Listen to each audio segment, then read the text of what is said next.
தயவு செஞ்சு அதிமுக தொண்டர்களுக்கும் பிஜேபி தொண்டர்களுக்கும் ஒரு வேண்டுகோள். உங்க கட்சிக்கு நீங்க ஓட்டு போடுங்க. அதுக்கு நீங்க வந்து கடமை தவற வேண்டாம். இது உங்களுடைய கடமையும் கூட. போட்டுக்கோங்க. ஆனா பொதுமக்களாகிய நீங்கள் என்ன விரும்புறீங்க? திமுக வரக்கூடாதுன்னு நினைக்கிறீங்க. திமுக வரக்கூடாதுன்னு நினைக்கும் போது உங்க வாக்க பலவீனமான கட்சி கொடுத்தா என்ன ஆகும்? தயவு செஞ்சு சிந்திங்க. தாவேகனுடைய தலைவருடைய ரசிகர்கள் என்னுடைய வயதுக்கும் அவருடைய வயதுக்கும் நான் ரசிகரா இருக்க முடியுமா? வாய்ப்பே இல்லை. என்ன சொல்றேன்? தெரிந்தோ தெரியாமலோ 2.7 கோடி இளைஞர்கள் வாட்ஸ்அப்ல சோஷியல் மீடியால போய் பாருங்க. அவங்களுடைய சக்தி பூனை கண்ணு முடிச்சுன்னா பூலகமே இருளுன்னு சொல்ற மாதிரி உட்கார்ந்திருக்கீங்க. தயவு செஞ்சு அப்படியே இருங்க.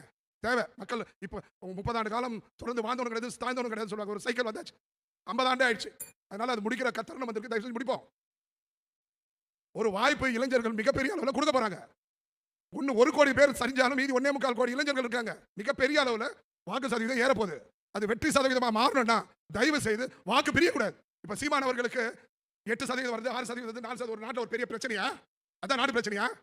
அது ஒரு தனி நபர் வளர்ச்சிக்கு தன்னுடைய அரசியல் அலுவலகத்தையே வசூல் பண்ணி வாங்கிட்டு தனி மனித பேர்ல ரிஜிஸ்டர் பண்ணிருக்காங்க. குற்றச்சாட்டு உங்களுக்கு வரலையா? 2 லட்சம் 3 லட்சம் வாடகை இருக்காரு, சொல்லலையா? உலகத்துக்கே தமிழ் வேணும்னு சொல்றவர், ஊருக்குலாம் தமிழ் வேணும்னு சொல்ற தன் பிள்ளைக்கு தமிழே இல்லாத ஒரு மல்டிநேஷனல் இன்டர்நேஷனல் ஸ்கூல்ல படிக்க வச்சது இல்லையா? இதெல்லாம் உங்களுக்கு தெரியாது. இதை மத்தவங்க பண்ண பேசுவாங்க பெருசா. Doctor, you are qualified.